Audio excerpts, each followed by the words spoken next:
बड़े ही सुंदर भक्त हैं भगवान के जड़ भरत जी महाराज। रोज भगवान का चिंतन करते रहते हैं, भजन करते हैं। कुछ समय व्यतीत हुआ, इनके पिताजी का देहांत हो गया। इनका एक भाई था। ऐसा भाई महाराज कि भाई की शादी हो गई, घर में भाभी भी आ गई, लेकिन घर में जो भोजन बनता है वो दोनों खा लेते हैं। भरत जी महाराज को क्या देते हैं पता है? रात का बासा भोजन, रात की सूखी रोटी और अचार दे दें, बाहर बैठ के जड़ भरत जी महाराज खा लेते हैं, कुछ नहीं कहते अपने भाई से। लेकिन सूखी रोटी खाने के बाद भी जड़ भरत जी महाराज का शरीर बढ़िया खूब मोटे थे। एक दिन जड़ भरत जी महाराज अपने कुटिया से बाहर निकले, रास्ते में जा रहे थे और किसी ने जड़ भरत जी महाराज को पकड़ा और काली माता के मंदिर में ले जाकर के उनकी बलि देने लगे। बोले संत जी बड़े सीधे साधे, इनको पकड़ लो, इनकी बलि दे दो। लेकिन साक्षात काली माता प्रकट हुई और जड़ भरत जी महाराज की रक्षा की। जड़ भरत जी महाराज भगवान के परम भक्त हैं। एक दिन जड़ भरत जी महाराज मार्ग में जा रहे थे, सामने से एक पालकी में राजा आ रहा था जिसका नाम है राहुगढ़, और 4 लोग राजा राहुगढ़ की पालकी को लेकर के चले आ रहे थे।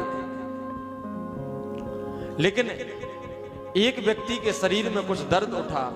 राजन से बोला, राजा हम जो है इस पालकी को चलाने में असमर्थ हैं, आप किसी दूसरी को पालकी उठवा लें, हमारे बस की नहीं है। राजा ने कहा कि इस राज्य में कोई भी मिल जाए, किसी को पकड़ के लगा लेना, सब हमारा ही राज्य है। और कोई नहीं मिला। जड़ भरत जी महाराज मार्ग में मिल गए, उनको ही पकड़ के पालकी में नीचे लगा लिया।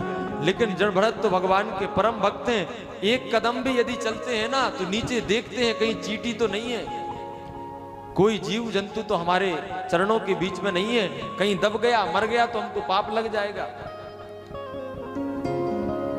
और पालकी को पकड़ा, आगे चले, सामने एक चींटी आ गई, अपने पैर को उठाया, जो पालकी में राजा बैठा था उसका सिर जाकर के ऊपर टकरा गया।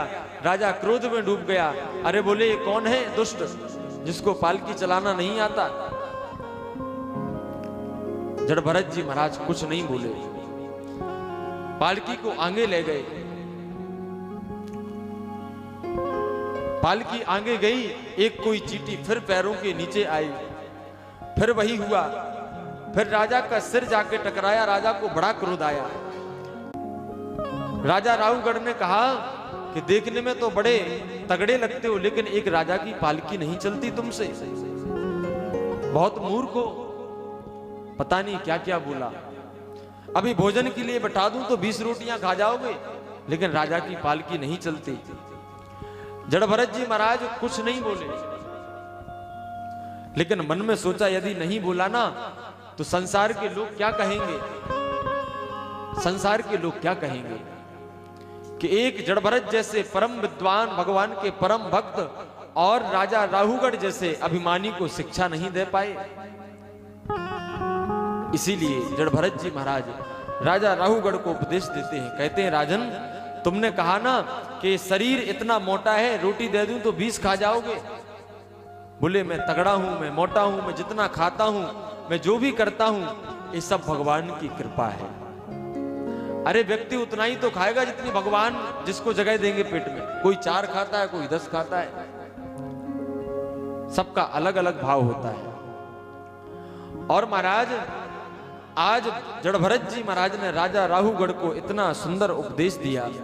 राजा राहुगढ़ पालकी से नीचे उतरा, जड़ भरत जी महाराज के चरणों में गिर गया। बोले महाराज आप कोई साधारण पुरुष नहीं हो, हमसे गलती हो गई,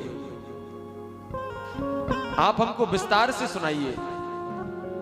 तब जो है सुखदेव जी महाराज कहते हैं, राजन राजा राहुगढ़ और जड़ भरत जी महाराज का सुंदर प्रसंग चल रहा है। और जड़ भरत जी महाराज राजा राहुगढ़ से कह रहे हैं कि व्यक्ति जैसे कर्म करता है उसको उसी प्रकार का फल भोगना पड़ता है। भागवत जी में न जाने कितने नरकों का वर्णन बताया है। दक्षिण की दिशा में 28 प्रकार के नरक होते हैं। और महाराज इतने भयानक नरक है ना कि जो व्यक्ति जैसे कर्म करता है उसको उसी प्रकार से पूरी उसका दृष्टांत देख करके उसको नरक में डाल दिया जाता है। हम लोग कहते हैं ना कि खूब पाप करो कुछ नहीं होता, अरे जब नरक में जाएंगे तो देखी जाएगी, बहुत लोग बोलते हैं। लेकिन नहीं, पाप नहीं करना चाहिए।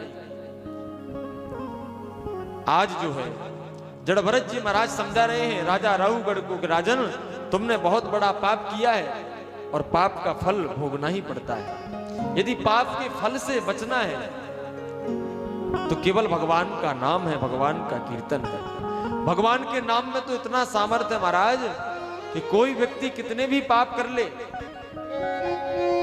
भाव को भाव अलख आलस हूं। अरे महाराज जैसे नाम बने तैसे भगवान का नाम लो, कोई जरूरी नहीं, मन लगे या ना लगे, लेकिन भगवान का नाम जरूर लेना चाहिए।